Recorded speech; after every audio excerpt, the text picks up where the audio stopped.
Well, welcome to another episode of Box Truck to RV Van Conversion Project. Today is June 9th. It's a beautiful, sunny, pretty warm day here in June in Wisconsin. So anyways, to business. What we're going to talk about today is some electrical work. I just took this truck in to have a very heavy 2-watt cable run from the batteries in the back, the house batteries, to the chassis battery up front. And I think they did a real nice job running it and terminating the ends. And the purpose of this cable is to charge the house batteries when the engine is running. So to do that, we need a few things. I bought this charge relay, and it connects the house battery to the chassis battery when the chassis battery is low and the house battery is high enough, and basically when the engine's running, and disconnects it when they're not supposed to be connected. I couldn't find any good spot to mount this thing, so I ended up mounting it right here. I'm going to get some tie wraps or something to secure this down a little better. But it's got a few controls on it here as well. As you can see, it's got a ground wire, and there's two other wires here. One goes to the ignition switch and opens up, makes sure that the relay is opened up when the ignition switch is in the start position. Apparently there's a lot of surges when that happens, and if the chassis battery is connected to the house battery, bad things can happen. So this is what they call an ignition isolation relay, and it has that feature to disconnect the two batteries, make sure they're disconnected when the ignition switch is in the start position. And the other one here goes to an LED that's up in the dashboard that basically tells you if the relay's open or closed. And it blinks to give you some other information as well, if there's a low voltage condition or I don't know, some other condition. I've also put in here circuit breaker. So now the circuit breaker is closed and current can flow. Now the circuit breaker is open. So it's a real easy way for me to just manually disconnect, make sure that the house battery and the chassis battery are disconnected. And these straps here, I actually made these out of copper pipe. I just took some copper pipe and smashed it down flat, buffed it up a little bit, drilled a few holes in it, and I've got myself some pretty high current carrying capacity conductors to connect from the chassis battery to the circuit breaker, and from the circuit breaker to the charge relay.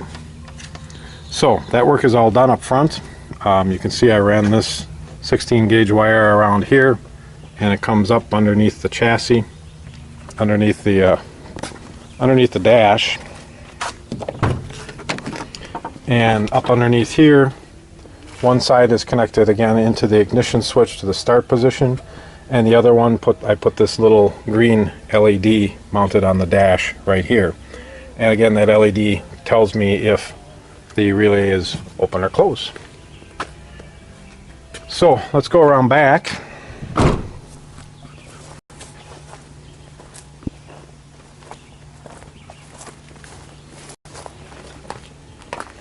And you can see where that heavy 2-watt cable comes in back here. It comes up right here.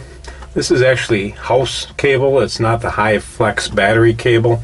So it's only got a few copper conductors in it that are bound together versus the battery cables, which are much more flexible and have lots of smaller gauge copper conductors in them.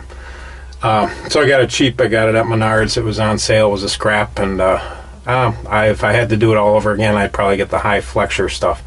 But this worked out all right. And again, I've got another circuit breaker up here so that I can, again, disconnect the charging relay and the chassis battery from the house battery. And again, right now they're disconnected. And you can see this goes right into the hot side of the batteries.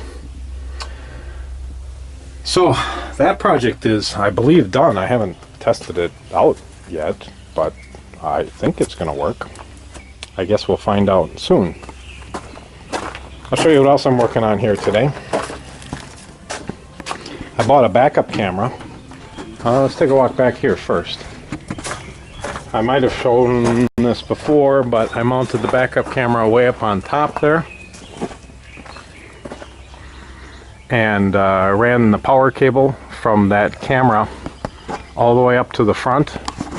And it's actually uses RF, uses a transmitter and a receiver to transmit the video signal.